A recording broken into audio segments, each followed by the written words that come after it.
معزز سامعین، جس طرح کہ آپ کو معلوم ہے کہ رچ ڈیل کے اندر جس طرح یہ 10 روزہ محفل محرم الحرام یہ انعقاد پذیر ہیں، اور آج الحمدللہ تعالیٰ کے جامعہ چشتیہ کے اندر یہ 9ویں محفل ہے اور آپ تمام احباب اس میں حاضر ہوئے۔ اللہ تبارک و تعالیٰ آپ کی اس حاضری کو اپنی بارگاہ میں قبول و منظور فرمائے۔ اور یہی نہیں ہے کہ صرف 9 روزہ 10 روزہ محفل کر کے اہل بیت اطہار یا امام حسین رضی اللہ تعالیٰ عنہ کا وہ ذکر کم ہو جائے گا یا ختم ہو جائے گا، بلکہ ایسا نہیں ہے۔ امام حسین رضی اللہ تعالیٰ عنہ کا ذکر قیامت سے چلتا آ رہا ہے، کئی صدیوں سے آ رہا ہے، اور قیامت تک یہ ذکر جاری و ساری رہے گا۔ اور لطف کی بات یہ بھی ہے کہ امام حسین اور اہل بیت اطہار آل رسول کا جو ذکر ہے یہ ختم ہو ہی نہیں سکتا، کیونکہ ہر مسلمان جو نماز پڑھتا ہے وہ نماز کے اندر آل رسول کا ذکر 5 نمازوں کے اندر وہ کرتا ہے، چاہے وہ نفلی عبادات ہوں وہ فرضی عبادات ہوں۔ تو اس طرح آل رسول کا ذکر کم نہیں ہو سکتا، نہ ہی ختم ہو سکتا ہے، بلکہ یہ قیامت تک یہ امام حسین اہل بیت اطہار کا ذکر جاری و ساری رہے گا۔ لیکن معزز سامعین، آپ نے دیکھا کہ امام علی مقام امام حسین رضی اللہ تعالیٰ عنہ کی جو شہادت کا چرچا ہے وہ حضرت عثمان غنی رضی اللہ تعالیٰ عنہ بھی شہید ہوئے قرآن پاک کی تلاوت کرتے ہوئے، لیکن ان کو اتنا چرچا نہیں مل سکا۔ حضرت علی رضی اللہ تعالیٰ عنہ نماز فجر کے اندر شہید ہوئے، 1 رکعت ادا کیے، 1 رکعت نہ کر سکے لیکن شہید ہو گئے، لیکن حضرت علی رضی اللہ تعالیٰ عنہ کی شان کو اتنا چرچا نہ مل سکا، حالانکہ وہ امام حسین رضی اللہ تعالیٰ عنہ کے والد محترم تھے۔ اسی طرح حضرت عمر فاروق رضی اللہ تعالیٰ عنہ کی شان کو دیکھیے، لیکن اتنا چرچا نہیں مل سکا۔ اور حضرت حمزہ رضی اللہ تعالیٰ عنہ کی شہادت دیکھیے کہ اتنی دردناک ان کی شہادت ہوئی ہے کہ ان کے کان بھی کاٹے گئے، ان کی زبان کو بھی کاٹا گیا، ان کے ہونٹوں کو بھی کاٹا گیا، لیکن حضرت حمزہ رضی اللہ تعالیٰ عنہ کی شہادت کو اتنا چرچا نہیں مل سکا۔ اس کے اندر حکمت یہ تھی کہ باقی جتنے بھی شہادتیں ہوئی ہیں اگر ان کو دیکھا جائے تو وہ انفرادی شہادتیں ہوئی ہیں، لیکن امام حسین رضی اللہ تعالیٰ عنہ کی انفرادی شہادت نہیں تھی، بلکہ امام حسین رضی اللہ تعالیٰ عنہ نے اپنی جان کا نذرانہ بھی پیش کیا اور اپنے پورے خاندان کا نذرانہ پیش کیا، اور ان کے اندر آپ کے بچے شامل تھے، آپ کی بیٹیاں شامل ہیں، آپ کی عورتیں شامل ہیں، یعنی کہ خاندان نبوت کے ہر مرد نے حصہ لیا، ہر عورت نے حصہ لیا، ہر جوان نے حصہ لیا، ہر بوڑھے نے حصہ لیا۔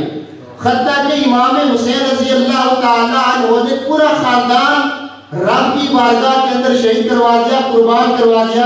وہ اس لیے قربان اپنی ذات کے لیے قربان نہیں کیا تھا، اپنی ذاتی حکمرانی حاصل کرنے کے لیے قربان نہیں کروایا تھا، بلکہ وہ نانا کے دین کی لاج رکھنے کے لیے اور اس اسلام کی تبلیغ کو فروغ دینے کے لیے امام حسین رضی اللہ تعالیٰ عنہ نے قربانی دی ہے۔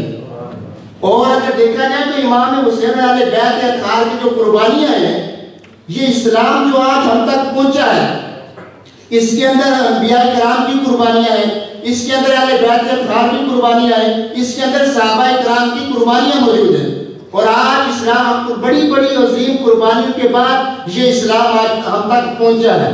اور اس کے اندر کس کس کی قربانی کا تذکرہ کیا جائے، میں یہ سمجھتا ہوں خود پیغمبر اسلام نے سب سے بڑی قربانی دی ہے۔ ایک یہ ہے کہ جان کی قربانی دی، لیکن حضرت امام حسین نے اولاد کی قربانی دی، اور خود پیغمبر اسلام نے بھوکا رہ کر پیاسا رہ کر اسلام کی تبلیغ کی، یہ بھی قربانی کے زمرے میں آتا ہے۔ ایک مرتبہ حضور نبی کریم صلی اللہ علیہ وسلم مسجد نبی کے اندر نماز پڑھ کر فارغ ہوئے، تو نماز پڑھنے کے بعد آپ دیکھا کہ امام حسن اور امام حسین رضی اللہ تعالیٰ عنہ یہاں پہ موجود ہے، تو حضور صلی اللہ علیہ وسلم حضرت ابو ایوب انصاری کے گھر تشریف لے گئے۔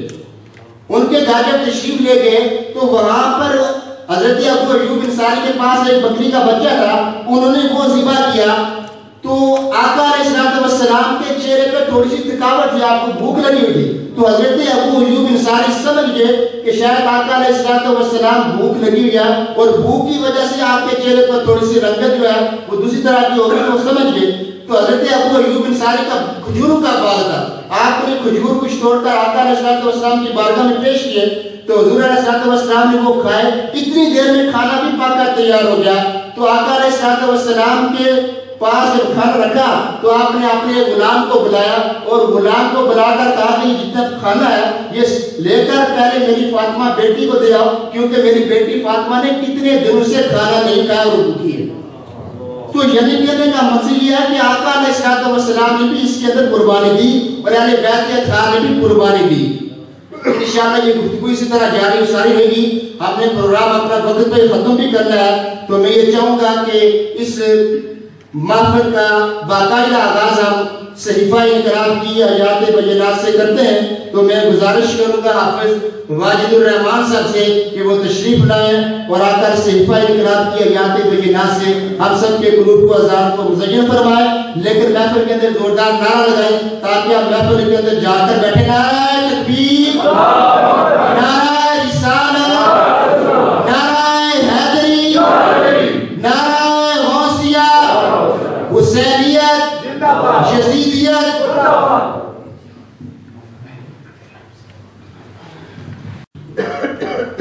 السلام علیکم ورحمۃ اللہ وبرکاتہ۔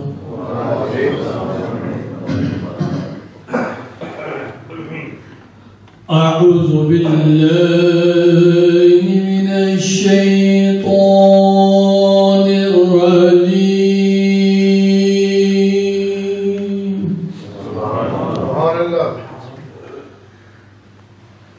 بسم اللہ الرحمن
بسم اللہ الرحمن الرحیم، الرحمن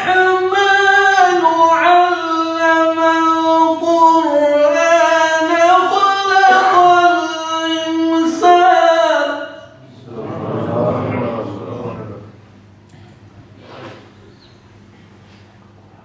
خلق الإنسان علمه البيان،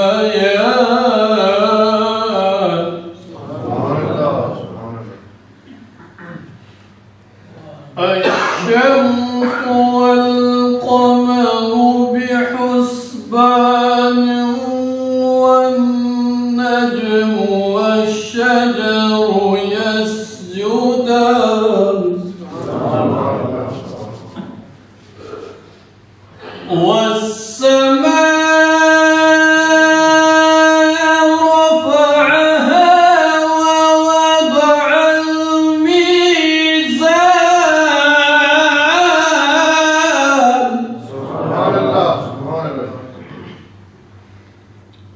ألا تطغوا في الميزان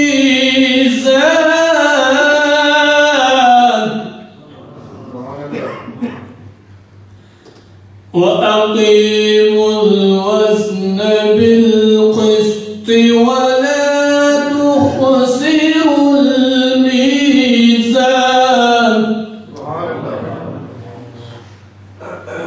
والأرض وضعها للأنام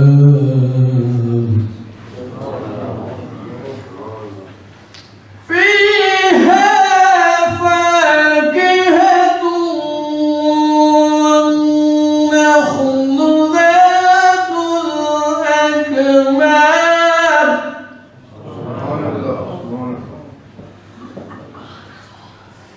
والحب ذو العصف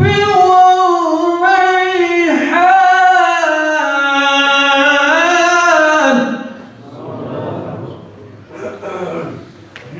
فبأي آلاء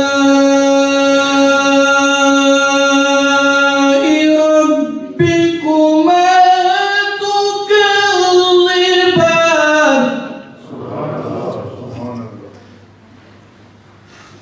خلق الإنسان من صلصال كالفخار وخلق الجن من مارج من نار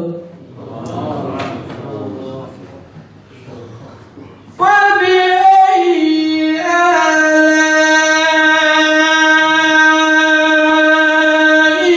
ربكما تكذبان رب المشرقين ورب المغربين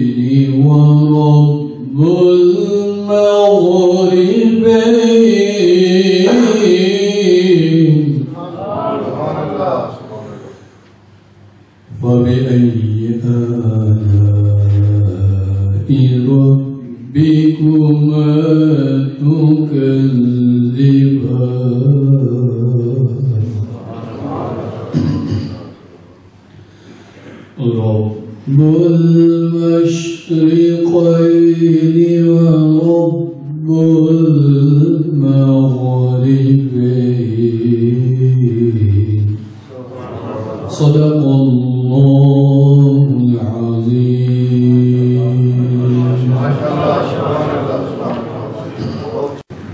سبحان اللہ ماشاءاللہ. یہ تھے حافظ باجد الرحمان صاحب جو صفہ انقلاب کی آیات بینات سے ہم سب کے گروپ کو مزین فرما رہے تھے. اب بلا تاخیر میں گزارش کروں گا علامہ قبلہ مولانا محمد شبیر سیاوی صاحب سے کو تشریف لائیں اور اہل بیت اطہار کی بارگاہ میں منقبت پیش کریں اور بعد میں انگلش خطاب بھی فرمائیں.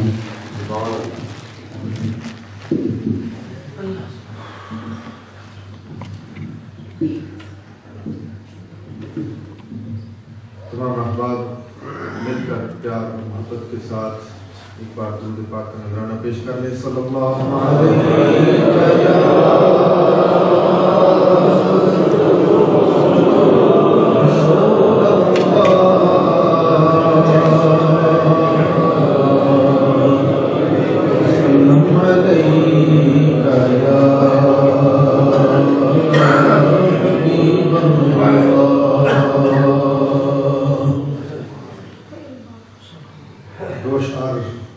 پنجابی نعت شریف کے دو اشعار منقبت کے پیش خدمت ہیں اور میں ایک بار پھر درخواست کروں گا اور یہ بات کہنی شاید مناسب نہ ہو لیکن کہنی پڑتی ہے کہ ہمارا اہل سنت والجماعت کا الحمدللہ تعالی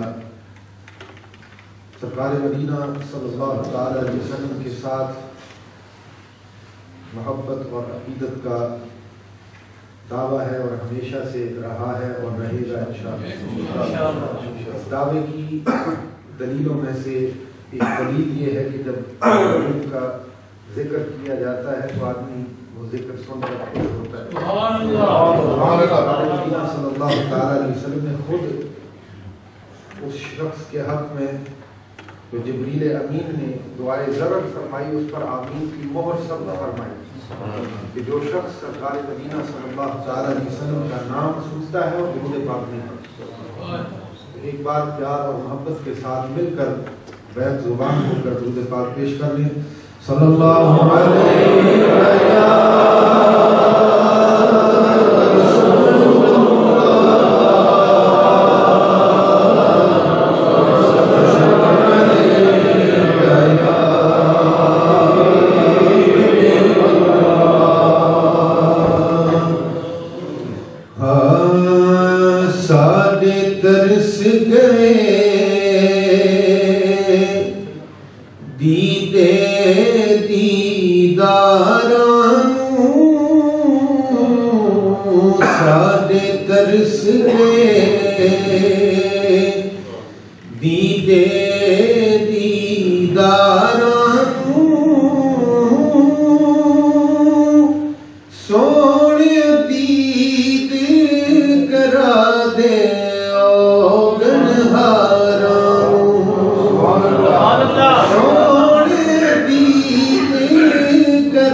شفا دیا پڑیاں نے سو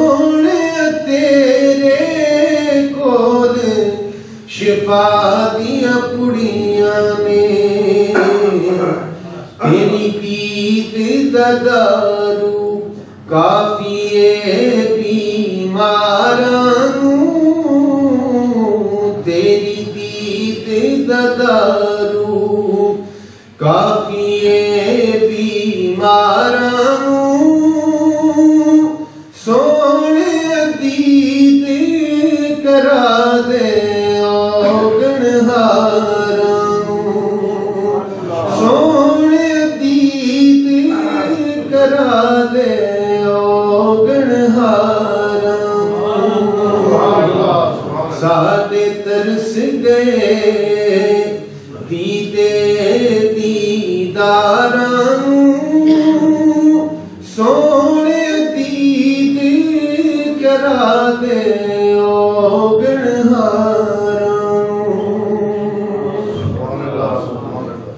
نحمده ونصلي ونسلم على رسوله الكريم أما بعد فأعوذ بالله من الشيطان الرجيم بسم الله الرحمن الرحيم وبشر الصابرين صدق الله العظيم قال الله تبارك وتعالى في شان حبيبه مخبرا وآمرا إن الله وملائكته يصلون على النبي يا أيها الذين آمنوا صلوا عليه وسلموا تسليما اللهم صل على سيدنا مولانا محمد وعلى آل سيدنا مولانا محمد وبارك وسلم صلاة وسلام عليك يا سيدي يا رسول الله وعلى آلك وأصحابك يا سيدي يا حبيب الله شاست حسین بادشاہست حسین شاست حسین بادشاہست حسین شاست حسین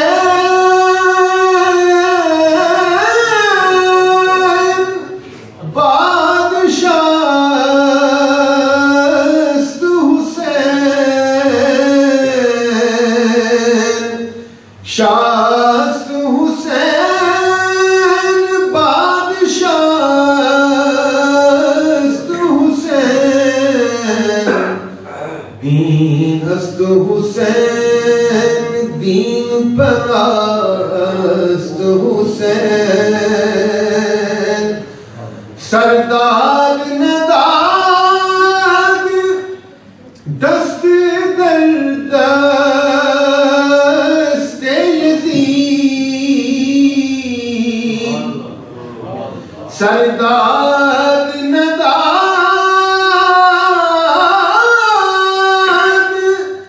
دست در دست یزید حقا کے بنا لا الہ است حسین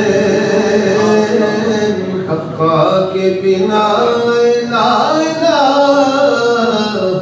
است حسین دین است حسین دین فنا است حسین.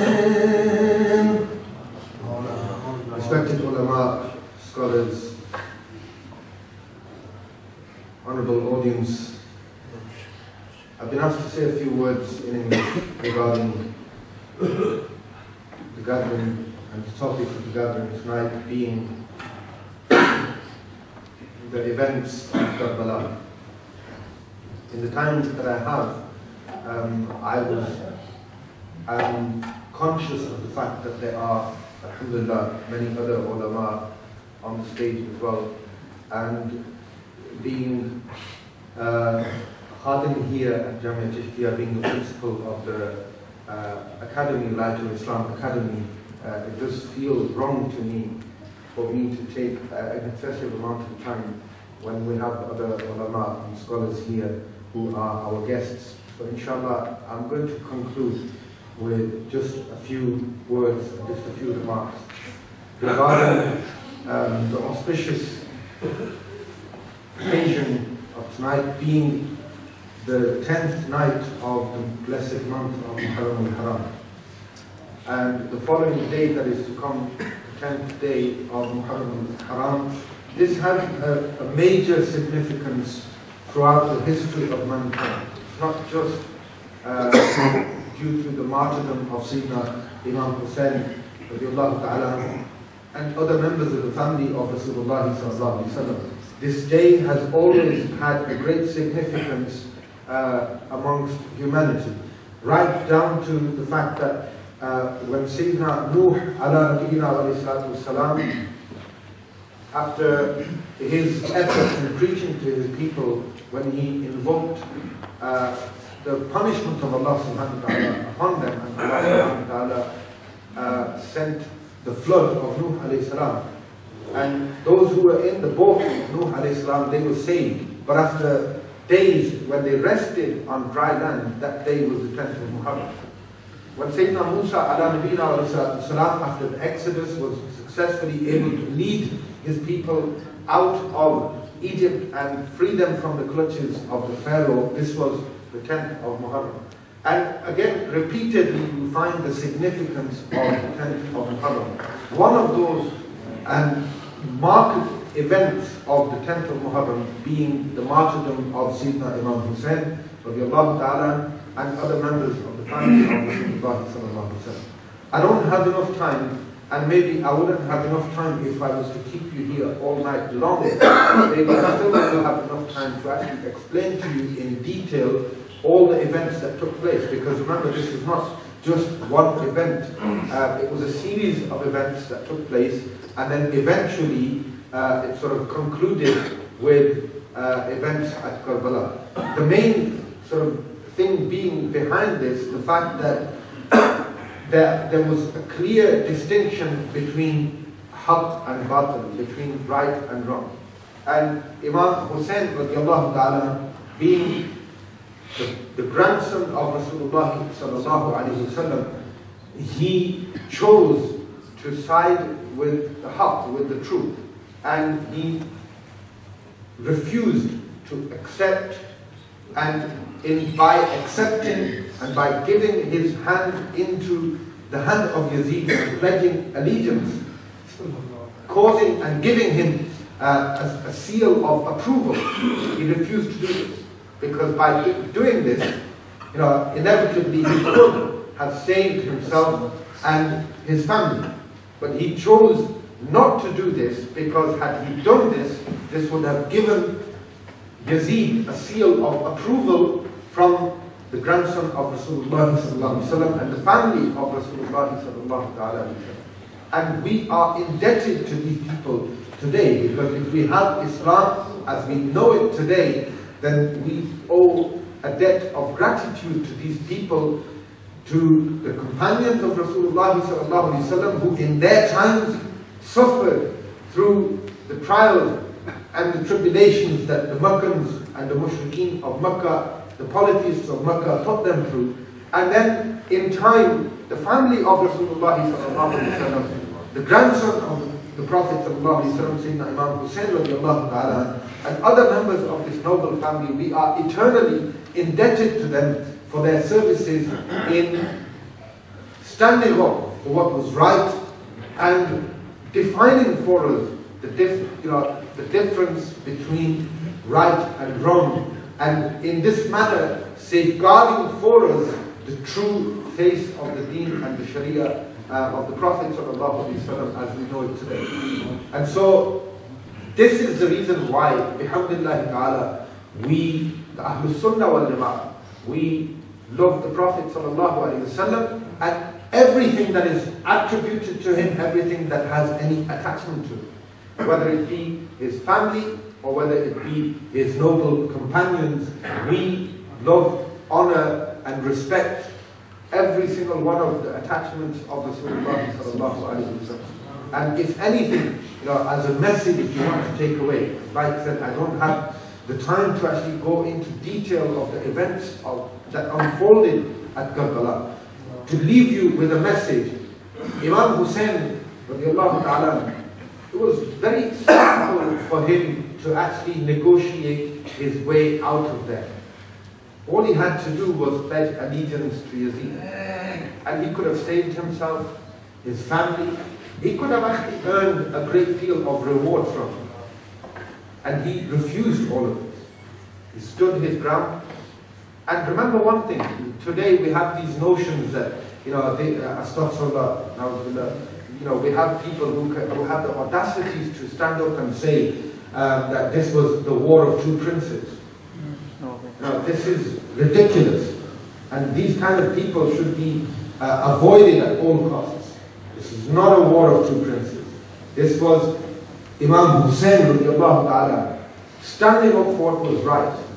And had he intended to go to fight a battle, he wouldn't have taken his family and his young children with him. And so Imam Hussein radiallahu ta'ala, by standing up for what was right, he's led the way forward, which is that there will come a time when compromise is no longer possible. Right? There are certain elements of your faith that you must protect and safeguard at all times. And you cannot, there are certain things which you cannot compromise on. Yes, we live in a society with differences, we live in peace and harmony, but we learn to live with our differences. Not actually compromising our faith and our aqidah, but actually learning to live with our differences and establishing ourselves as a separate identity. So this is, if there's one thing you can take away, it's the sacredness and the sanctity of your identity as a Muslim, and first and foremost, and secondly, as a member of the Ahlul Sunnah wal Jama'ah, the tariq of the Sufiya. And finally, to finish off with, like I said, it would have been easy to compromise. Yet, the Prophet ﷺ, he says, it's a very famous hadith. Many of the authors of the collators of ahadith collecting this within their anthologies. The Prophet ﷺ said, "Man ra'a minkum munkara," whoever amongst you sees something wrong, something evil happening, he should stop it with his hand. He should try to stop it physically, try to put a stop to this evil. If he can't, with his tongue, he should speak out against this evil. And if he can't even do this, then at least in his heart, he should believe that this is wrong, and he should pray against this. And pray to Allah subhanahu wa ta'ala to rectify this. But the Prophet ﷺ also warns, وَذَلِكَ أَضْعَفُ الْإِيمَانِ. This is the weakest form of Iman. We live in a society today where, unfortunately, instead of competing for that which is good, we compete in that which is wrong and evil. We encourage each other and we do things out of competition. We've stopped trying to put an end to them. We've stopped talking and speaking out against them. And it's now come to a point where we don't even feel that they're wrong. A very tiny example, most of the people here belong to subcontinental origins. Just picture one of our weddings and what goes on, and how people compete with each other in things which are un-Islamic, unethical. And in this competition we are proving that even in our hearts we don't believe that these are wrong. If this is the case, then we need to assess the state of our Iman. Because the weakest state of Iman is, the Prophet ﷺ says, that you feel it is wrong in your heart. In another hadith, the Prophet ﷺ says that there are 3 stages of Iman. The highest being that you put a stop to evil physically, you try to stop it. The second one being you stop it verbally. The third one being that you feel it is wrong in your heart. And beyond this, the words of the hadith are, beyond this there is not even a grain's worth of Iman. This is the words of the hadith. Beyond this there is not even 1 grain's worth of Iman. If this is the case, then we seriously need to assess our Iman. And we need to try to be upstanding members of the community. And if we are aware of the evils within our society, we need to do everything that is reasonably within our power and within our responsibility to put a stop to these evils within society. Allah subhanahu wa ta'ala give us the tawfiq and ability to act upon and to follow in the footsteps of the noble companions and the family of Rasulullah sallallahu alaihi wasallam. Jazakallah, thank you very much. نعرہ تکبیر، نعرہ رسالت. ماشاءاللہ سبحان اللہ. یہ مولانا شبیر سیالی صاحب نے بڑے خوبصورت انداز کے اندر آپ نے شہادت امام حسین کا جو میسج آپ لوگوں تک پہنچایا. تو مدد سامعین، آج بھی ہماری محفل کے اندر ہمارے معزز علماء کرام سٹیج کی رونق بنے ہیں. حضرت علامہ قبلہ مفتی محمد عبد الرحیم صاحب، مولانا قاری عبد الرؤوف صاحب نقشبندی، مفتی لقمان فاروقی صاحب اور صوفی خلیفہ افسر صاحب، یہ تمام احباب تشریف لائے اس محفل پاک کے اندر. ان تمام کو خوش آمدید بھی کہتے ہیں اور ان کا شکریہ بھی ادا کرتے ہیں. تو معزز سامعین، یہ محفل انعقاد پذیر ہے اور جس طرح کہ آپ امام حسین رضی اللہ تعالیٰ عنہ کا تذکرہ سن رہے ہیں اور یہ تذکرہ قیامت تک جاری و ساری رہے گا. لیکن ایک بات کہ جب بھی آپ دیکھیں تاریخ اٹھا کر کہ روز ازل سے یہ فیصلہ آ رہا ہے کہ جب بھی حق آیا ہے تو حق کے ساتھ ساتھ ہمیشہ سے باطل چلا آ رہا ہے. وَقُلْ جَاءَ الْحَقُّ وَزَهَقَ الْبَاطِلُ إِنَّ الْبَاطِلَ كَانَ زَهُوقًا. لیکن حق جب بھی آتا ہے اور یہ باطل حق کے سامنے بھاگ جاتا ہے. 313 کے مقابلے کے اندر 1000 کا لشکر آیا، لیکن اللہ تبارک و تعالیٰ نے 313 کو کامیابی سے نوازا. حضرت ابراہیم علیہ السلام کے مقابلے میں جب نمرود آیا تو اللہ تبارک و تعالیٰ نے وہاں پر حضرت ابراہیم علیہ السلام کو کامیابی سے نوازا. نمرود کو ناکامی کا سامنا کرنا پڑا. حضرت موسیٰ علیہ السلام کے مقابلے میں جب فرعون آیا تو اللہ تبارک و تعالیٰ نے اس موقع پر بھی حضرت موسیٰ علیہ السلام کو کامیابی سے نوازا. اور خود پیغمبر اسلام جناب حضرت محمد رسول اللہ صلی اللہ علیہ وسلم کے مقابلے میں یزید باطل بن کر آیا. اور کس انداز سے آیا کہ یزید جب آقا علیہ السلام کی بارگاہ میں وہ آیا تو اس نے کہا کہ آپ مجھے بتائیے کہ میری مٹھی کے اندر کیا ہے. ابو جہل نے کہا اپنی مٹھی بند کر کے جب آقا علیہ السلام کی بارگاہ میں آیا آپ کا امتحان لینے کے لیے، باطل تھا لیکن اس کو کیا خبر کہ یہ کون سی ہستی ہے، یہ کون سی مبارک ہستی ہے. تو اس نے یہ کہا کہ آپ مجھے بتائیے کہ میری مٹھی کے اندر کیا چیز ہے. لیکن معزز سامعین، پیغمبر اسلام نے کہا کہ ابو جہل آپ مجھے یہ بتائیے کہ میں بتا دوں کہ تمہاری مٹھی کے اندر کیا چیز ہے، یا تمہاری مٹھی کے اندر جو بند چیز ہے وہ یہ بتا دے کہ میری مٹھی کے اندر کیا ہے، کہ میں کون سی ہے، میرے سامنے کون سی ہستی ہے. تو ابو جہل نے کہا کہ اگر میری مٹھی کے اندر وہ بند چیز ہے وہ یہ بتا دے کہ بھائی کون سی ہستی ہے، میں کون ہوں تو میں مان جاؤں گا. تو معزز سامعین، اسی وقت مٹھی کے اندر جو بند چیز تھی وہ کنکریاں تھی، انہوں نے ایک دم سے کلمہ پڑھا لا الہ الا اللہ محمد رسول اللہ.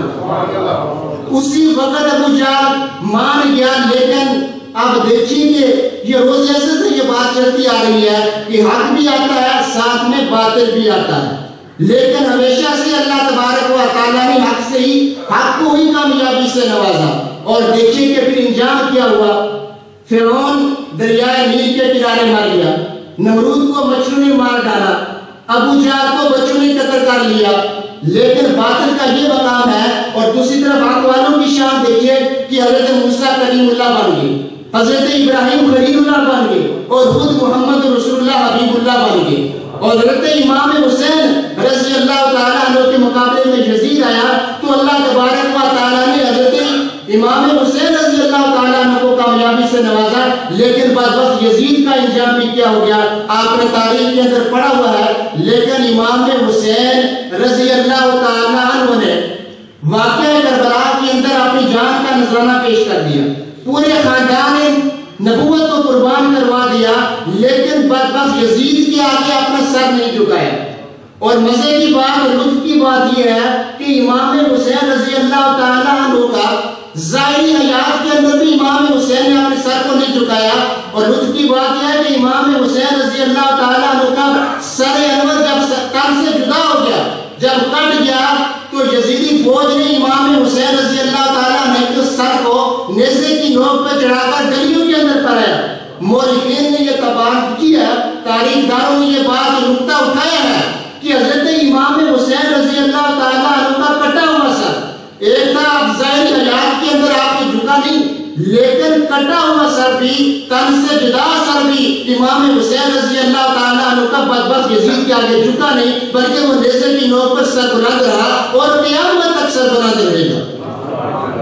تو معزز سامعین، یہ ہے امام عالی مقام رضی اللہ تعالیٰ عنہ کا مقام۔ اب امام حسین رضی اللہ تعالیٰ عنہ کے ہم فضائل بیان کرتے ہیں، لیکن معزز سامعین یہ ایسی بابرکت اور پاک ہستیاں ہیں کہ ان کا ذکر کرنے کے لیے ہمیں اپنی پاک زبانیں چاہیے، ان ہستیوں کا ذکر سننے کے لیے اور سنانے کے لیے ہمیں پاک زبانیں چاہیے، ان ہستیوں کا ذکر سنانے اور سننے کے لیے اپنے پاک کان چاہیے، جنہیں کبھی غیبت کو نہ سنا ہو، جن کی زبانوں پر کبھی کوئی بدکاری کی بات نہ آئی ہو، لیکن معزز سامعین یہ ایسی ہستیاں ہیں کہ جن کا قرآن مدح سرا ہے، جبریل امین جن کے دروازے کا گدا ہے، اور اللہ تبارک و تعالیٰ کی طرف سے جن کو چاہتے تدبیر عطا ہو، تو یہ ایسی ہستیوں کا ذکر کر کے معزز سامعین ہم ثواب بھی حاصل کر سکتے ہیں، اور اگر کوئی ذکر نہ بھی کرے تب بھی اللہ تبارک و تعالیٰ نے اہل بیت اطہار کا ذکر صدیوں تک ہی آ رہا ہے اور قیامت تک چلتا رہے گا۔ لیکن وقت مختصر ہے معزز سامعین، ہمارے معزز علماء کرام بھی ہیں، وہ بھی انشاءاللہ العزیز گفتگو اپنی جاری و ساری رکھیں گے۔ بسم اللہ الرحمن الرحیم۔ حاضرین ذوالقار، السلام علیکم ورحمۃ اللہ وبرکاتہ۔ حضور قبلہ مفتی ہمارے بزرگ عالم دین مفتی محمد منیر الزمان صاحب چشتی دامت برکاتہ العالیہ، آپ پاکستان سے تشریف لا چکے ہیں، لیکن علالت کے باعث وہ یہاں تشریف نہیں لا سکے۔ میں اس موقع پر خراج تحسین پیش کرتا ہوں اپنے عظیم ساتھی کو، اپنے عظیم بھائی کو، جنہیں مولانا محمد اعظم چشتی صاحب رحمت اللہ تعالی علیہ کے نام سے ہم یاد کرتے ہیں۔ میں یہ مناسب سمجھتا تھا کہ یہ ایسا سٹیج ہے اس جامعہ چشتیہ کے اندر جہاں وہ کھڑے ہو کے ہمارے اعلانات کیا کرتے تھے، آج ہم انہیں فراموش کیسے کر سکتے ہیں؟ اللہ تعالیٰ انہیں ذریعہ رحمت فرمائے، اور جتنے بھی اس دار فانی سے رحمت کر گئے ہیں اللہ تعالیٰ سب کو اپنی جوار رحمت میں جگہ عطا فرمائے۔ حضور قبلہ مفتی صاحب جب ہم اندر یہاں بیٹھے ہوئے تھے تو میں نے یہ گزارش کی تھی کہ حضور اس کے بعد آپ کا یہ خطاب ہوگا، باقی جتنے بھی احباب ہیں ان سے ہم معذرت چاہیں گے۔ تو تشریف لاتے ہیں حافظ محمد سعید چشتی صاحب اور وہ اعلان پر۔ السلام علیکم ورحمۃ اللہ وبرکاتہ۔ سب سے پہلے تو آپ تمام حضرات کو جامعہ چشتیہ میں حضور قبلہ مفتی صاحب کی جانب سے، تمام انتظامیہ کی جانب سے خوش آمدید اہلا و سہلا کرتا ہوں، بالخصوص حضرت قبلہ مناظر اسلام مفتی اسلام جو واقعاً پہلی مرتبہ ہمارے اس جامعہ میں تشریف لائے ہیں۔ میں ان کو دل کی عطا گہرائیوں سے خوش آمدید کہتا ہوں اور دعا کرتا ہوں کہ اللہ تبارک و تعالیٰ حضرت کا سایہ تادیر اہل سنت پر قائم دائم فرمائے، اور جس طرح آپ تقریری طور پر تحریری طور پر اہل سنت کے اس کام کو لیے ہوئے آگے لے جا رہے ہیں، اللہ تبارک و تعالیٰ یہ انہی کا حصہ ہے، اور صدیوں بعد ایسے مناظر اور مفکر اور محقق قسم کے لوگ اہل سنت میں پیدا ہوتے ہیں۔ ہمیں ان پر جتنا بھی فخر کریں وہ کم ہوگا۔ اللہ تبارک و تعالیٰ ان کو صحت اور عافیت کے ساتھ تادیر اہل سنت کی خدمت کرنے کی توفیق عطا فرمائے۔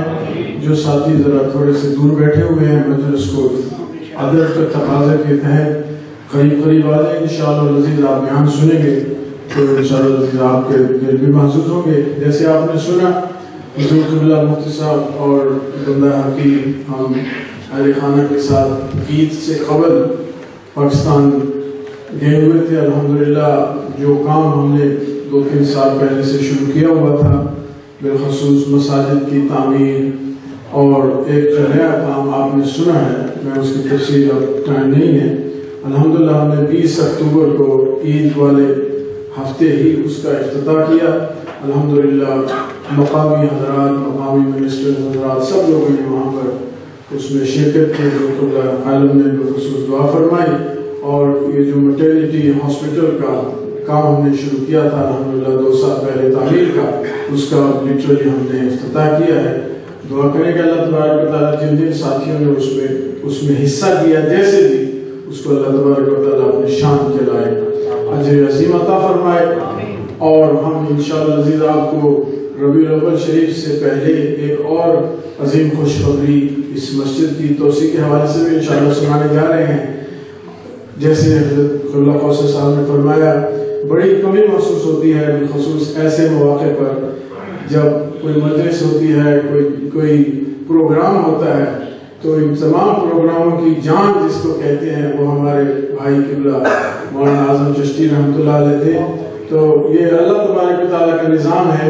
آپ دیکھ رہے ہیں یہ یہاں پر کمی محسوس ہو رہی ہے, لیکن انشاءاللہ العزیز کوئی نہ کوئی اللہ تبارک و تعالیٰ اس کا نعم البدل ضرور پیدا کرتے ہیں. آنے والے آتے رہتے ہیں, جانے والے جاتے رہتے ہیں, لیکن یہ کام الحمدللہ چلتے رہیں گے. اور ہمیں امید ہے کہ جو کام جس کی ابتدا ذوالقبلہ مفتی صاحب نے اور مولانا نے لگائی ہے یہ انشاءاللہ العزیز اللہ تبارک و تعالیٰ کے فضل سے تا قیامت تک قائم و دائم رہے گا.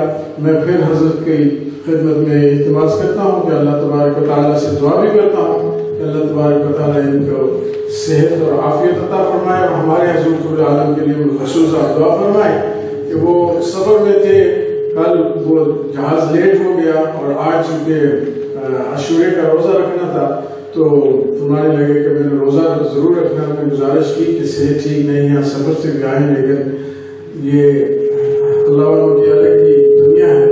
بہرحال آپ ان کے حق میں دعا کریں, ہم آپ کے لیے دعا کرتے ہیں. اللہ تبارک و تعالیٰ ہمارے اس مجلس کو قبول فرمائے. نعرہ تکبیر, نعرہ رسالت, نعرہ رسالت, یا رسول اللہ.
الكاملين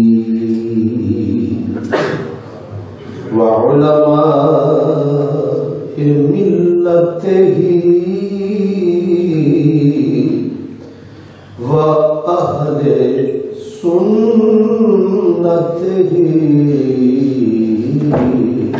أجمعين. أما بعد فأعوذ بالله من الشيطان الرجيم. بسم الله الرحمن الرحيم. ولنبلونكم بشيء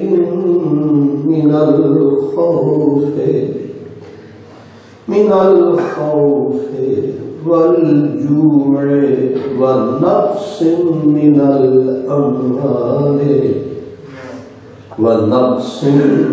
الأموال والأنفس والثمرات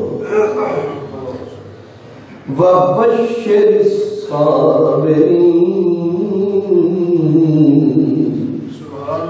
الذين إذا أصابتهم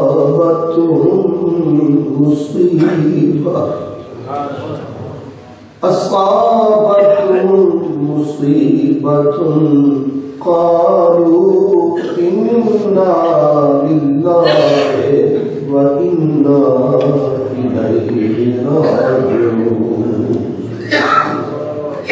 أولئك عليهم صلوات من ربهم ورحمة وأولئك هم المهتدون.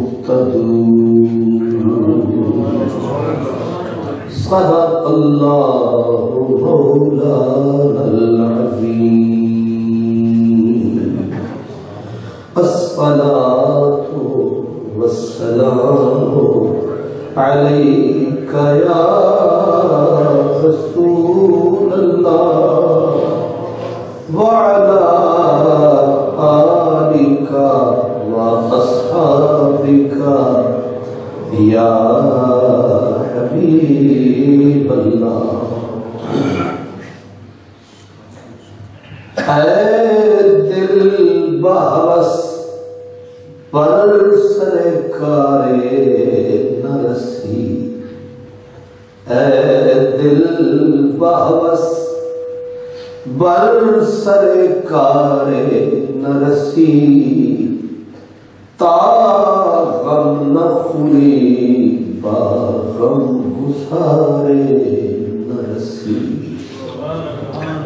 تا سودا نہ گردی چوہنا در تہ سنگ، ہرگز بکف پائے نگارے نہ رسی، گھومے نہ اگر چاک تو ساگر نہیں بنتے، گھومے نہ اگر چاک تو ساگر نہیں بنتے، تڑپے نہ اگر موج تو گوہر نہیں بنتے۔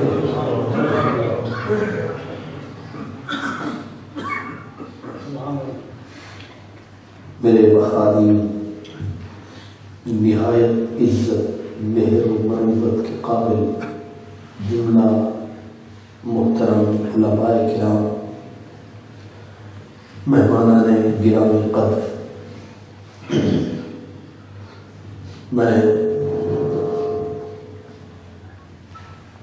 جامعہ چشتیہ یعنی چشت اہل بہشت عنبر سرشت جنتی کشت اصحاب چشت،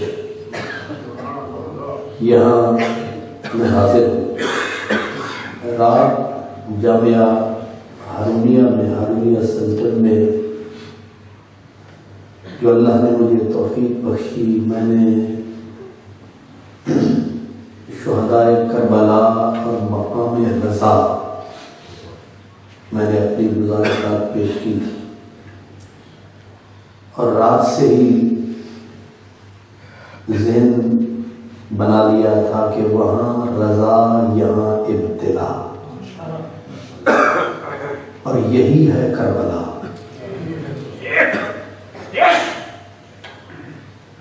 برادران اسلام، اس اعتراف کے ساتھ کہ جہاں میں حاضر ہوں یہ بہت بڑے بزرگوں کا مقام ہے، اور میں کہاں تھا قابل کہ مجھے یہ شرف ملتا، یہ ان کی عنایت ہے کہ دامن سے لگا بیٹھا۔ میری عزت افزائی ہے کہ میں آپ کی خدمت میں حاضر ہوں۔ حضرت گرامی، جتنا بڑا مقام ہوتا ہے اتنا بڑا امتحان ہوتا ہے۔ جن کے رتبے ہیں سوا، ان کو سوا مشکل ہے۔ اللہ کی پاک عادت ہے، اللہ کی پاک عادت ہے، وہ جس بندے کو جتنا اوپر اٹھاتا ہے اتنی اسے دکھ بھی دیتا ہے، لیکن لطف یہ ہے کہ اللہ کا جو پیارا ہوتا ہے جب اللہ اسے دکھ دیتا ہے وہ اس دکھ سے سکھ لیتا ہے، ورنہ دکھ تو دکھ ہوتا ہے۔ لیکن بقول حضرت نصیر الدین گولروی کے ان کی طلب میں جب بھی ملے جو کچھ بھی ملے سر آنکھوں پر،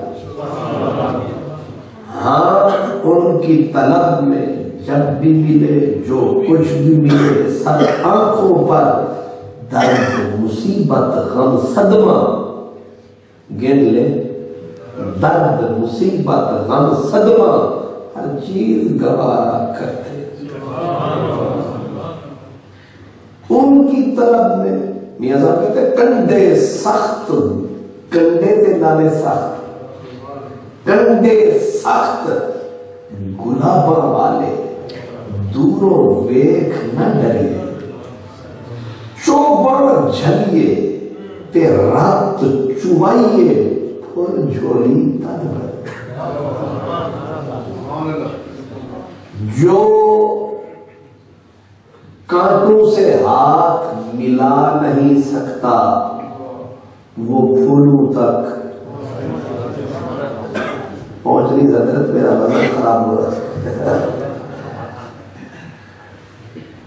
جو کانٹوں سے ہاتھ ملا نہیں سکتا وہ پھولوں تک جا نہیں سکتا، وہ پھولوں کی خوشبو کو پا نہیں سکتا۔ اسی لیے ساغر نے کہا تھا کہ ہم نے پھولوں کے واسطے ساغر، ہم نے پھولوں کے واسطے ساغر خار زاروں میں ہاتھ پھیلا، خار زاروں میں ہاتھ پھیلا۔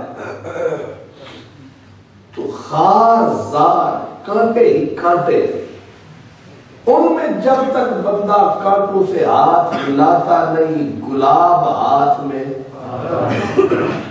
آتا نہیں۔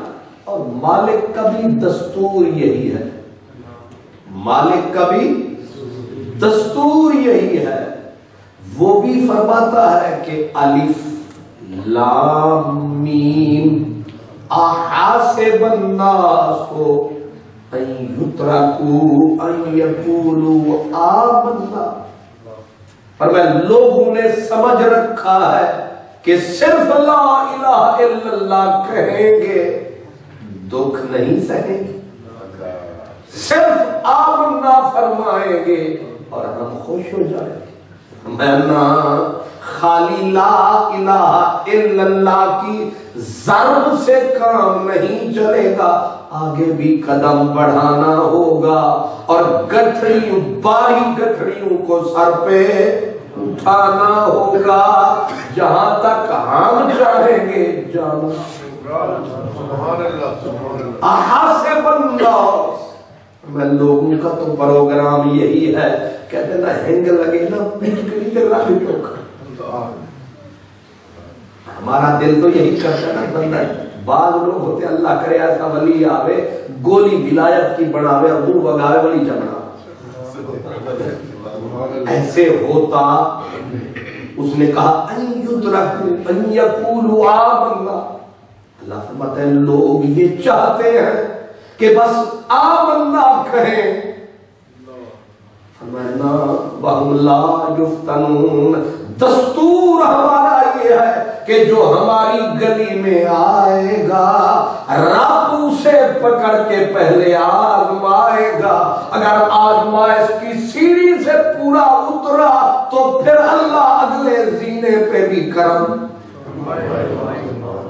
اسی لیے غالب نے کہا جس کو جانو دل عزیز وہ ہماری گلی میں آئے گی، جو اپنی جان سے پیار کرے وہ ہمارا بالکل نہ اقرار کرے۔ اسی لیے رسول پاک حضرت عمر سے پوچھ رہے تھے عمر ہم سے کتنا پیار ہے، انہوں نے پوچھا عمر ہم سے کتنا پیار ہے، حضرت عمر نے کہا حضور سارا جہان قربان ہے مگر یہ جو میری جان ہے، مگر یہ جو میری جان ہے۔ سرکار نے فرمایا اب بھی ایمان مکمل نہیں ہے، ہمت کر آگے بڑھ،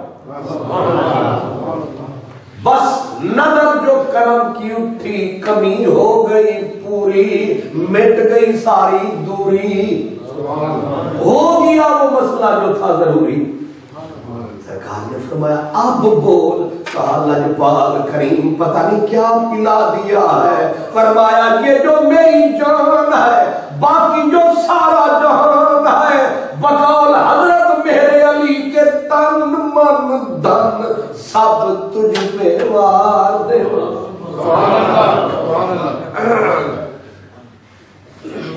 تن من دھن سب تجھ پہ وار دیواں، میں وار دیواں کونین پیا تیری یاد ہے من کا، چین پیا میں وار دیواں کونین پیا۔ حضور اب جان بھی قربان میری جان بھی، اس کا مطلب یہ ہے جب تک جان پیاری ہے ابھی بھی کوئی کمزوری رہ گئی، اس لیے جان مارو گے جان لگاؤ گے پھر کوئی مقام۔ پنجابی میں کہتے ہیں میں تے قیمت پہنی نہیں، ایویں تے قیمت پہنی نہیں، کچھ دکھ بھی تے سہنا پیندا ہے۔ قطرے موتی بنن لئی قیداں وچ رہنا اللہ پاک نے اپنے دستور اپنے اصول اپنی عادت کے مطابق فرمایا ہم سے پیار کرنے والوں، ہماری محبت کا اقرار کرنے والوں، ہمارے نام پہ پڑھنے والوں، سوچ کے آنا،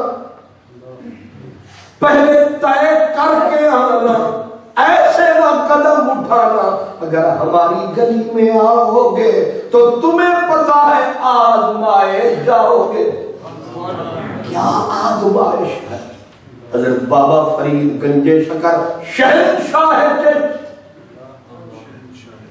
مجدد چشت، آپ سے پوچھا گیا حضور اللہ کی محبت کے کتنے مقام، اللہ کی محبت کے کتنے مقام ہیں؟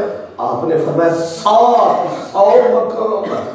700 منزلیں ہیں سرکار، پہلی منزل جو سب سے سوکھی وہ کیا ہے؟ اب کان رکھے مزہ چکی، سب سے سوکھی منزل کیا ہے؟ فرمایا پہلی منزل ہے ہاتھ کر سر تلی پہ دھر، یہ سوکھی منزل ہے۔ یعنی پہلی منزل یہ ہے کہ گردن پہ صحیح خنجر چلائیں گے۔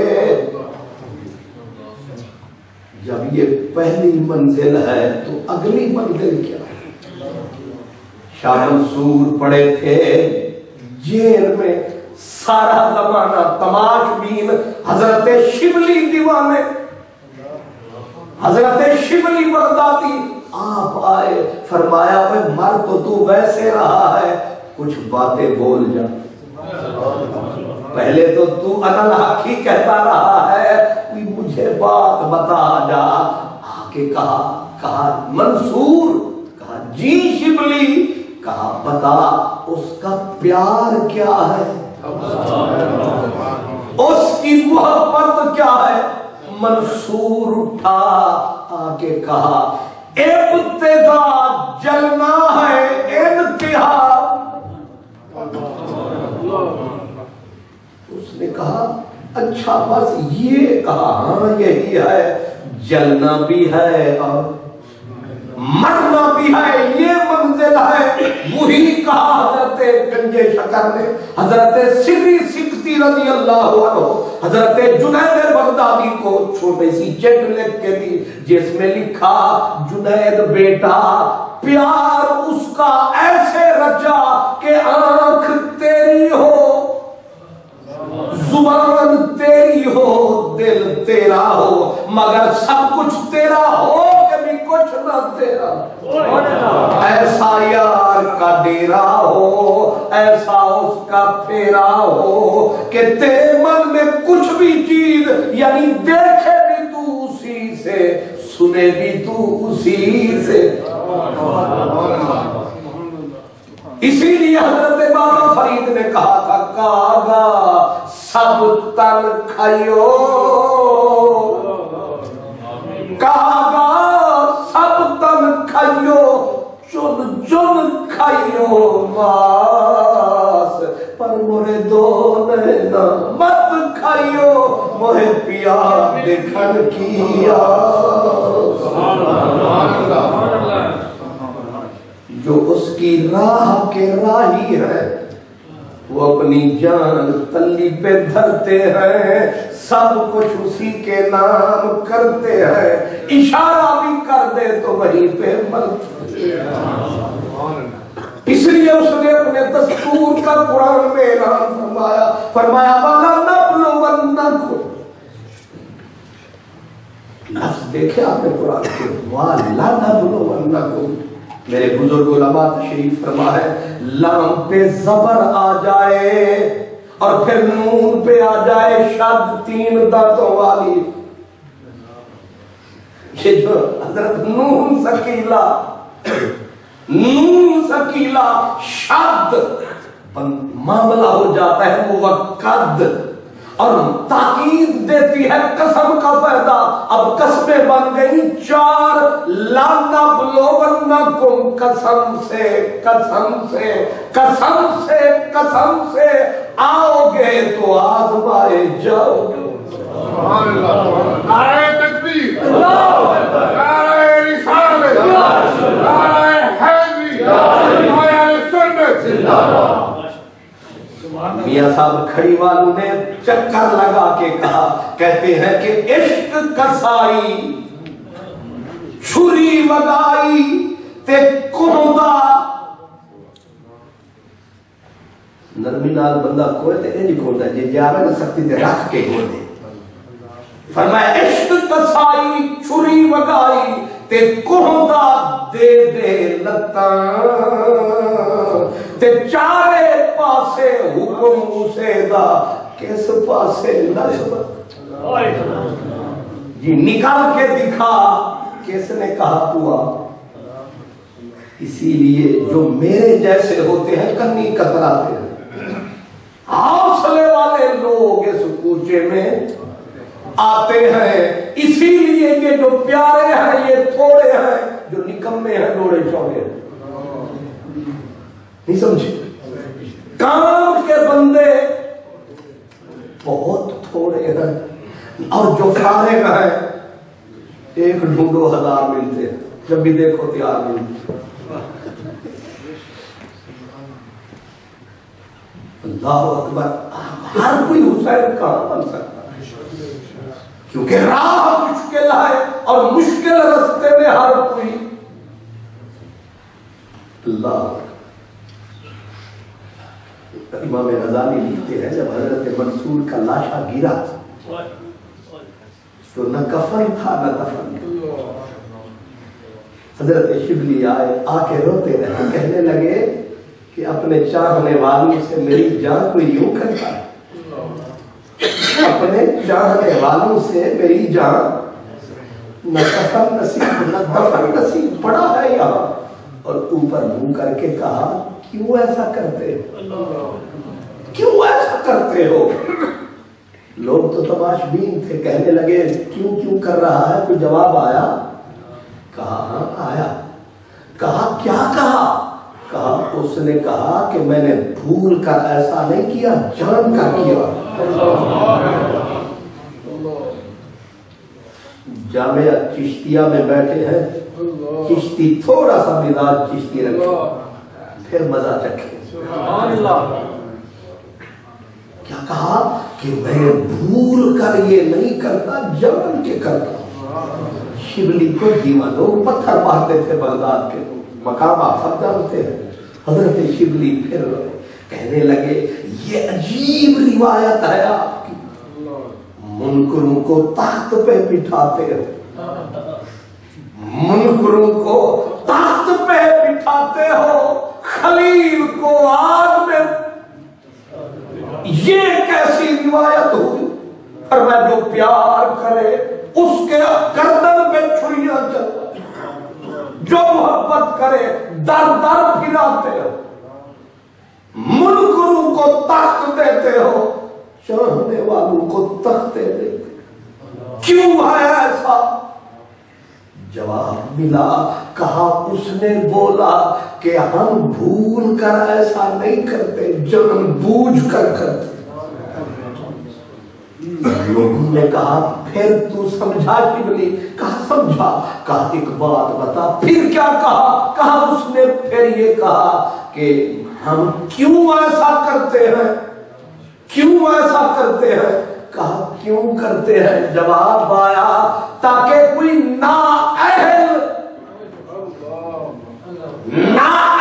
اس صف میں نہ گھس آئے، جب آئے گا، جب دیکھے گا تیر تلوار تفنگ، جب دیکھے گا ہماری آزمائش کے رنگ، جب دیکھے گا کہ یار جو ہمارا کہلاتا ہے کبھی آگ میں ڈلوایا جاتا ہے، کبھی در در پھرایا جاتا ہے، کبھی 12 سال کے پیارے کے گردن پہ باپ کے ہاتھ سے خنجر چلوایا جاتا ہے، جب دیکھے گا گھبرائے گا، کوئی نااہل پھر نہیں آئے گا، وہی آئے گا جو ساتھ ساتھ جائے گا۔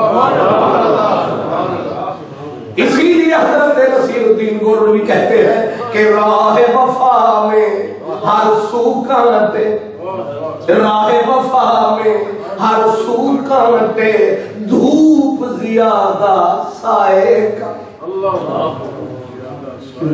راہ وفا میں ہر سو کانٹے، دھوپ زیادہ سائے کم، مگر اس پہ چلنے والے، مگر اس پہ چلنے والے خوش ہی رہے پچھتائے کم۔ ہے نا بھی دھوپ ہے چک، وہ سرکی میں ایک بزرگ نے کہا قبلہ کہ ہے عشق وچ مشکل بہو، چک چلتے گپ گر بہو، ہمت کنی اے دل بہو، ظلمی سفاکی میں ہو انہیں ہونے ہے ایک میں تو مشکل بہو چکچل اتے گب گل بہو ہمت کریں اے دل بہو ظلمی سفر انہیں ہونے ویسن گزر اصلو ندر ظلموں کا انہیں ویسن گزر اصلو ندر ظلموں کا انہیں ہونے چک پئی سسی ایک دل کنوں تو نل بجانو سے دل کنوں رہ گئی بچی منزل کنوں اوکے بات انہیں کچھ نہ سمجھے خدا کرے آپ غور فرمائیں فَلَا نَبْلُوَنَّكُمْ صدا دی فرمایا میرے کہلانے والوں پہلے سن لو کیا فرمایا نَبْلُوَنَّكُمْ ہم تمہیں ضرور آزمائش کی چکی میں پیسیں ہم تمہیں اپنے پیار کی بھٹی میں جلائیں گے ضرور شک نہیں ایسا کریں گے پوچھا گیا کیسے بھٹی سے گزارو گے فرمایا من الخوف والجوع ونقص من الاموال والانفس والثمرات 5 بھٹیاں ہیں 5 چکیاں ہیں من الخوف چاروں طرف سے خوف کا پہرا ہوگا ہر طرف سے بھیانک کالی رات ہوگی ہر طرف ڈرانا خواب ہوگا اور دنیاوی عذاب ہی عذاب ہوگا من الخوف والجوع ایک ایک بوند کو ترسو گے روٹی کے ایک ایک ٹکڑے سے ترساؤں گا اور بادل کسی اور کی بستی پہ برساؤں گا میں تمہیں ایک ایک بوند سے ترساؤں گا ایک ایک پانی کی بوند کو ترسو گے والجوع ونقص من الاموال اور پھر ایک ایک کر کے لوٹوں گا مال لوں گا مال اور لے لوں گا تمہاری آل اور چن چن کے لوں گا ایک ایک لال ونقص من الاموال والانفس اور جان بھی لے لوں گا یہ تن بھی لوں گا من بھی لوں گا پورا گلشن بھی والانفس والثمرات 5ویں بھٹی 5ویں امتحان فرمایا والثمرات یہاں حضرت قاضی ثناء اللہ پاکی پتی نقشبندی مجددی مظہری آپ فرماتے ہیں لوگ ثمرات کس کو سمجھتے ہیں آپ فرماتے ہیں یہ ثمر کیا ہے فرمایا یہ جو نور نظر ہوتا ہے یہ جو لخت جگر ہوتا ہے یہی باپ ماں کے لیے ثمر ہوتا ہے بس ثمرات فرمایا نہ پکے چھوڑوں گا نہ کچے چھوڑوں حدیث پاک ہے فرمایا جب کسی بندے کی بیٹی یا بیٹا مر جاتا ہے فرشتہ اللہ کی بارگاہ میں جاتا ہے اللہ فرشتے سے پوچھتا ہے فرمایا جب تو نے میرے بندے کا دل کا ثمر لے لیا میرے بندے کے دل کا تو نے ثمر لے لیا کیا کہتا تھا آگے سے فرشتہ کہتا ہے چپ رہا تھا اور کہتا تھا انا للہ و انا الیہ راجعون اللہ فرماتا ہے گالی تو نہیں دی میرا گلہ تو نہیں کیا نہیں مولا فرمایا اللہ گواہ ہو جا میں نے اسے بخش دیا والانفس والثمرات چھوٹے لوں گا بڑے لوں گا کچے لوں گا پکے لوں گا ان 5 بھٹیوں سے سلگتی بھٹیوں سے گزرنا ہوگا گزر سکتے ہو عرض کیا گیا جو گزر جائے جو 5 امتحانوں سے پار اتر جائے فرمایا کہہ دو وَبَشِّرِ الصَّابِرِينَ انہیں کہہ دو مبارک ہو پر ان سمندروں سے گزرے گا تو مبارک لے گا آگ کا دریا ہے اور ڈوب کے پھر ایک نہیں ایک دریا دوسرا دریا تیسرا دریا چوتھا دریا 5واں دریا 5 دریا ہے اور آگ ہی آگ ہے، اب کون گزرے گا؟ فرمایا گزریں گے گزرنے والے، جائیں گے جانے والے جائیں گے، ہر چیز کو تیلی لگائیں گے۔ اسی لیے کہتے لنگھنا پار تے پوچھنے لانگے، جن کا پروگرام ہوتا ہے وہ پہنچ جاتے ہیں، جن کا پروگرام نہیں ہوتا وہ صبح آگے کہیں گے جی چشتی صاحب بس میں آنا تے سی اگے سی جی اگے کی کریے جی بس سردی بڑی سی آنا تے سی بس گاڑی نہیں کھڑی سی، یہ سی ہی لے ڈوبتا ہے۔ لیکن جنہوں نے آنا ہوتا ہے لنگھنا پار تے پوچھنے لانگے، کر دھو اندھار تے ڈردا کیوں؟ اپنا نہ اٹھ رکھواتے کیا بار تے رنگدا کیوں؟ اپنا نہ اٹھ رکھواتے کیا بار تے رنگدا کیوں ہوئی؟ جان باز میاں پھرے وچ جنگلاں دے کھاوڑا ڈھونڈتے سنگدا کیوں؟ اس لیے جنہوں نے جانا ہے وہ جائیں گے، کہا جو جائیں گے جو اس منزل سے گزر کے آئیں گے مبارک ہو وبشر الصابرین، ان صابر لوگوں سے کہو مبارک ہو۔ یا اللہ یہ صابر ہیں کون؟ الذین اذا اصابتہم مصیبت، جب مصیبت آتی ہے، 3 دن بخار آ جائے نا راجہ صاحب خواجہ صاحب چودھری صاحب بچ صاحب ڈاکٹر صاحب کے 3 دن بخار آ جائے تو تیسرے دن سارے گھرانے والے کہتے پتہ نہیں رب نے ذرا گاڑی تاکہ جی پتہ نہیں رب نے بیماریاں ذرا گاڑی لے آئے۔ یہ 3 دن کا جھٹکا سہ نہیں سکتے، پیار کے دعوے ہیں۔ اس نے کہا نا پیار کرو پھر پہلے اپنے آپ کو تیار کرو بعد میں اقرار کرو، ایویں نہ خواہ دروازہ پار کرو۔ اس لیے فرمایا یاد رکھو وبشر الصابرین، یاری سچ پتنگاں والی۔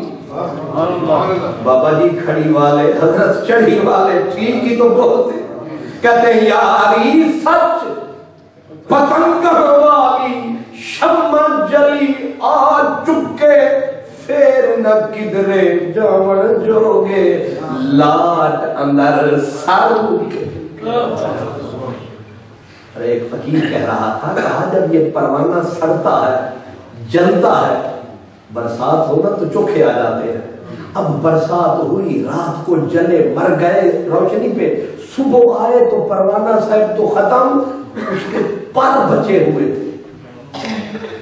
پر اپنے کرنا نہ پروانے تے نہ شمع تیری گل پہ کہتے جیتے آئے۔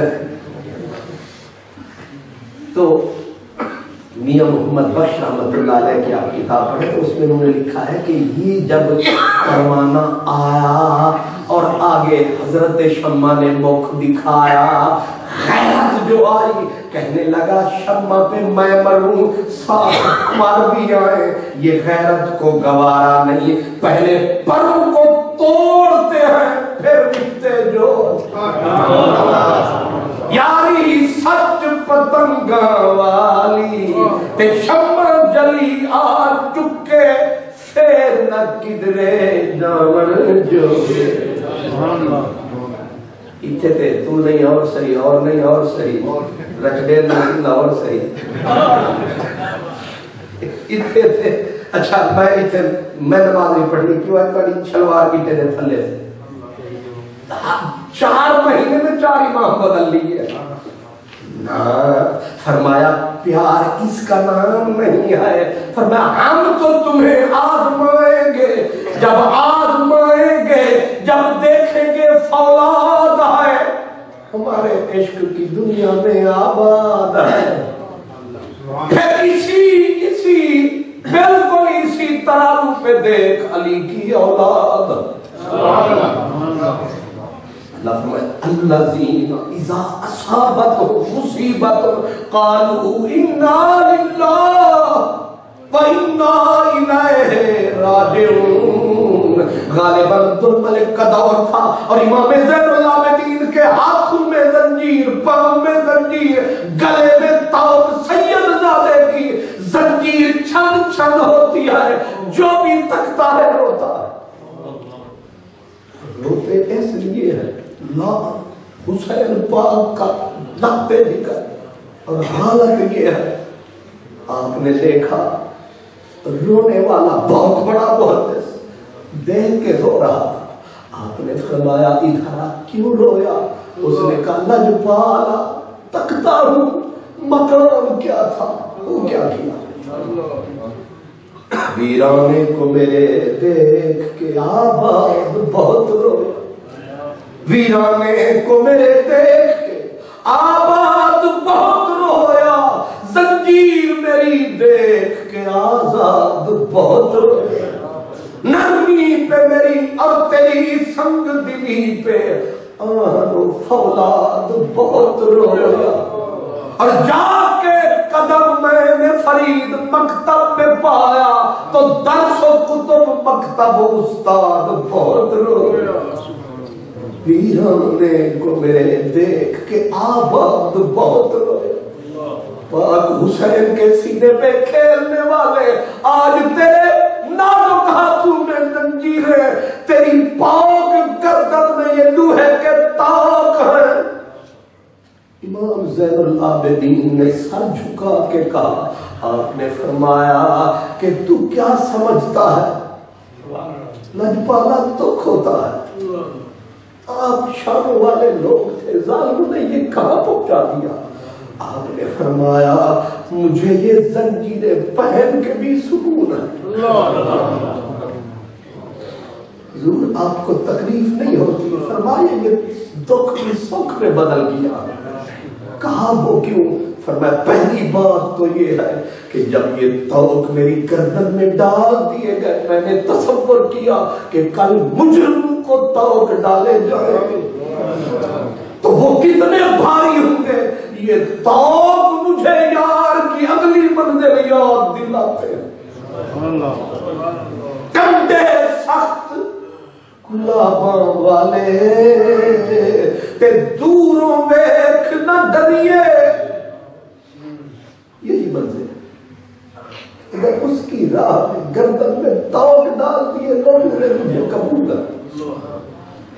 فرمایا بھار اس لیے محسوس نہیں کرتا کہ مجھے یاد دلا رہے ہیں اگلی بندے، اس لیے مجھے قبول ہے. کندھے سخت گلاباں والے تے دوروں ویکھ نہ ڈریے. چوبر جھلیے رات چوائیے پھل جھولی تد بھلیے. اور آگے رونے والے بہت روئے. آپ نے کہا مجھے مجبور سمجھتے ہو، مجھے مجبور سمجھتے ہو. لجپالا مجبور تو نہیں سمجھتے. آپ نے ایسے کر کے جو جھٹکا دیا سارے زنجیر ادھر جا. آپ نے فرمایا ہم نے قبول کر رکھے.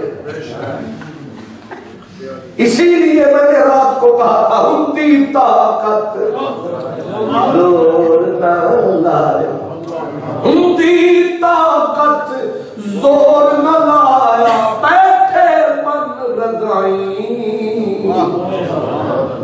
پانی باز پیاس سے ٹر گئے دین بے شک مقام ابتلا ہے لیکن چپ بیٹھے ہیں کیونکہ تیری رضا ہے. اس لیے محرم کا مہینہ آتا ہے. ہم فقیر سنی لوگ ہم تو ذکر کرتے ہی رہتے ہیں لیکن عموماً روش یہ ہے محرم کا مہینہ آتا ہے کپڑے بدل جاتے ہیں. کپڑے بدل جاتے ہیں. یکم آئی کپڑے بدلے, روپ بدلے, شکلیں بدلی, صورت بدلی, اور ادھر 10 پھر بس. نہیں سمجھے؟ لگتا یہ ہے کہ بس 10 دن کے اندر سب کچھ, دکھ بھی تھا, غم بھی نہیں میں تھا. ادھر پھر میں رات کو ٹی وی شریف کو میں نے کھولا تو آگے اندر والا بولا, اس نے کہا یہ 10 دن جو ہے سلام بھی نہیں کرنا چاہیے, بلکہ مصافحہ بھی نہیں کرنا چاہیے, لیکن 10. میں نے کہا چلو یہ تو اپنی فقہ ہے, کسی کی کچھ لاحق رافق دین جو دل میں آج کرو, لیکن تھوڑا سا آگے بھی بڑھو. کتاب عشق 2 بابست, کربلا و دمشق, یکیرا حسین رقم کرد دیگریرا زینب. لکھ رکھو میرے جامعہ چشتیہ میں رہنے والوں, دکھ 10 پہ بس نہیں ہوئے, 10 سے شروع ہوئے. 10 سے امام علی مقام کھڑے ہیں, غم ہے مگر کم ہے.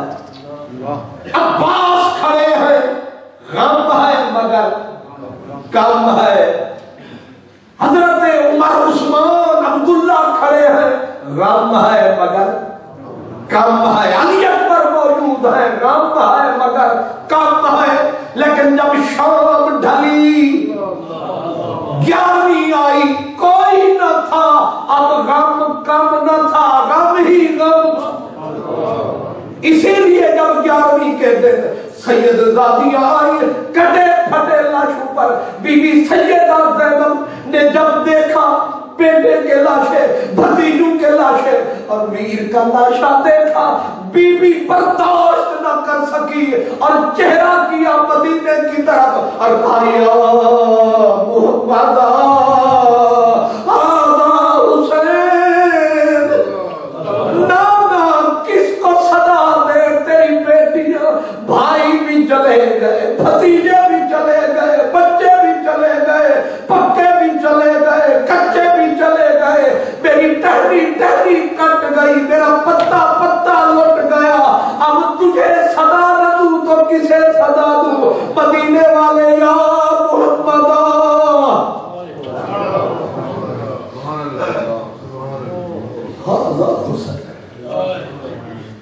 کیا درد کا کوئی طوفان ہوگا بی بی کے سینے میں, جس نے اپنے بھائی کے اوپر. حالت یہ تھی کہ امام علی مقام کے کپڑے تو ظالم لے گئے تھے, ریت نے کفن بنا دیا, مٹی پڑی تھی حسین جیسے بدن. معدوم نہ تھا سایہ شاہد ثقلین, اس نور کی جلوگاہی ذات حسنین. تمثیل نے اس سائے کے 2 حصے کیے, آدھے سے حسن بنے, آدھے سے حسین. یا حسین واہ حسین, یا حسین واہ حسین. اب آپ اس منزل پہ سوچیں, غم کم تھے یا زیادہ؟ ہم اسی لیے شاہ منصور سے کسی نے پوچھا, منصور آیا, سولی کو چوما. حضرت مجدد الفسانی سے کسی نے سوال کیا, کہا حضرت منصور نے انا الحق کہا, ہم کیوں نہ کہیں, ہم کیوں نہ کہیں, کیونکہ ہر بندہ کوئی نہ کوئی آسرا ڈھونڈتا ہے, ہم کیوں نہ کہیں. حضرت مجدد الفسانی نے فرمایا, پہلے منصور جیسا حوصلہ پیدا کر. اس نے کہا وہ کیا؟ آپ نے فرمایا وہ سولی کے نیچے 500 رکعت پڑھتا تھا, تو 2 دن سے بھی کتراتا ہے. الحق کار پہلے اتنے مار 500 رکعت سولی کے نیچے ہے حوصلہ. جس بندے کو پتا ہے کہ یہی سولی میری گردن میں, یہی میری موت کا لمحہ ہے, وہ نوافل پڑھتا ہے یا پڑھے گا بھی تو اس لیے یا اللہ بچاؤ, یا اللہ بچاؤ, لا الہ الا انت سبحانک انی کنت من الظالمین, لا الہ الا انت سبحانک انی کنت من الظالمین. یہ کس لیے پڑھ رہا ہے؟ بچنے کے لیے. وہ پڑھ رہے ہیں جانے کے. یہی فرق ہے. شاہ منصور نے کہا اور منصور جو آیا سوری کی طرف پہلی بار مسکرایا، انہوں نے کہا وہ پگلے موت کو تک کے مسکراتا ہے کیوں؟ منصور نے کہا من حسین وقت، من حسین وقت نا اہلا شمرو یزید من، کہا میں اپنے وقت کا حسین ہوں۔ میرے بھائیو منصور کا نام اصل میں حسین تھا، منصور کا اماں نے نام رکھا تھا حسین، اس لیے اس نے کہا کہ میں موت سے اس لیے نہیں ڈر رہا، اماں نے نام حسین رکھا تھا، کہا کام نہ صحیح نام تو ہے، کہا من حسین وقت، میں اپنے وقت کا حسین ہوں، اس لیے موت سے نہیں ڈرتا کیونکہ میں بھی حسین ہوں، مگر محدود وقت کا، میں ہوں اس وقت کا حسین، اور وہ حسین کا وہ سارے وقت کا حسین۔ من حسین وقت، میں اس وقت کا حسین ہوں، اور کہا اس لیے ایک سر دے رہا، اس لیے ایک سر دے رہا ہوں۔ تو فرق کیا ہوا؟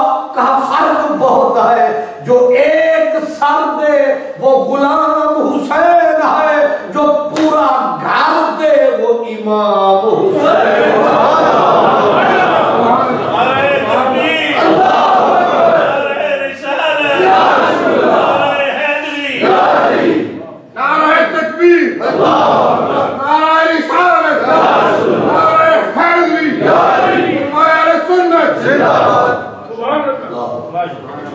من حسین وقت، اصل میں چشتیوں کا فیضان ہے، دل تو کرتا ہے کلیجہ چیر کے رکھ دے۔ من حسین وقت، میں اپنے وقت کا حسین، لا اہلا شمرو یزید من۔ اگلی بات جو کہنے والا ہے، منصور نے کہا لوگوں کا شورا سال کے بعد آتا ہے، اور یہ تم سے 10 پہ غریبوں پہ ختم ہو جاتا ہے۔ فرمایا کیونکہ میں حسین ہوں، روزگارم جملہ عاشورا، یکم آئی پھر 10 آئی، پھر 10 کی شام نہیں آئی۔ آپ نے سمجھانے میں نے کیا کہا؟ روزگارم جملہ عاشورا، زندگی ساری عاشورا بن گئی۔ اسی لیے حضرت امام محمد باقر میرے امام حسین کے پوتے فرماتے تھے، کہتے تھے رائے تو ابھی کانا یبکی لیل و نہارا، کہتے 40 سال بابے کو تکتا رہا، میرا بابا ایک دن بھی نہ ہنسا۔ پلٹ کر دیکھ کتاب حیات کے اوراق، کوئی گھڑی بھی نہیں خوشگوار گزری، تیری تو 10 پہ بس ہو گئی، تیری تو شام غریبہ ہو گئی، ہم غریبوں سے پوچھ جن پہ گزری ہے۔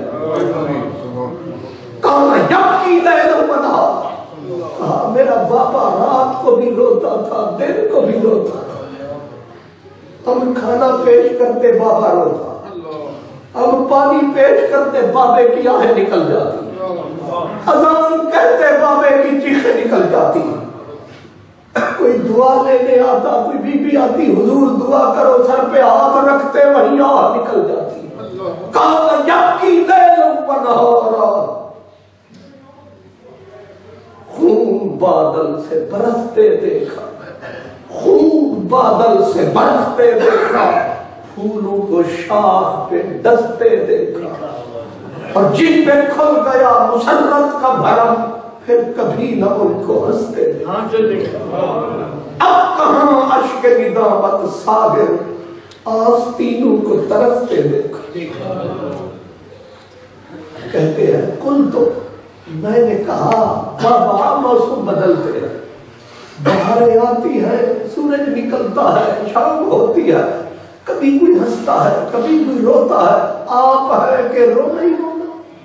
اتنے سال بیت گئے، ترس گئے دیدے کہ کبھی آپ کے لبوں پہ بھی ہنسی تک تھے، روتے روتے فرمایا باقر نہ تھا تو میرے ساتھ، تو نہیں تھا میرے ساتھ، اگر تو میرے ساتھ کربلا میں ہوتا، تو میرے ساتھ کوفے میں ہوتا، تو وہ منظر دیکھتا جب میری پھوپھی ماں، میری ماں، میری بچیاں اونٹوں کی ننگی پیٹھ میں تھی اور مقدس سر نیزے کی نوک پر سوار تھے اور میرے ہاتھوں میں ہاتھ کڑیاں تھی اور میں منہ کرتا تھا مدینے کی طرف بے کس ہو کے اور کہتا تھا یا رحمت للعالمین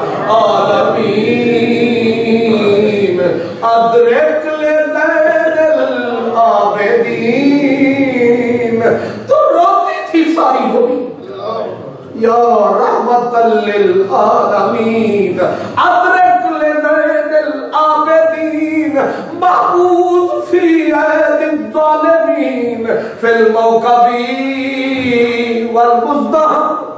فرمایا میں روتا تھا اور رو رو کے نانے کو پکارتا تھا اور جب آہ نکلتی تھی پھر ہواؤں کو بلاتا تھا انتیاری حسبا یا منیلا ارد الحرم بلے سلامی روضتاً فیہا النبی المحترم، او ہوا غریب کا پیغام مدینے لے جا اور جا کے بتا تیرے بچوں پہ قیامت گزر گئی، آج زنجیریں ہیں ہمارے پاؤں ہیں، مدینے کے گاؤں کے رہنے والے آج کہاں رل گئے، او پیارے آقا دل تیاری ہر سوا یومن الہ ارد الحرم بلے سلامی روضتاً، شکوہ نہ کرنا، شکایت نہ کرنا، اتنا کہنا سلام بابا سلام، لے لینا ہم غریبوں کا نام اے صبا اے پے کے دور افتاد گاں، اے صبا اے پے کے دور افتاد گاں، اشک ماں برخا کے پا کے پورساں۔ حضرات موضوع نہیں چل سکا، پھر کریں گے کبھی، واخر دعوانا۔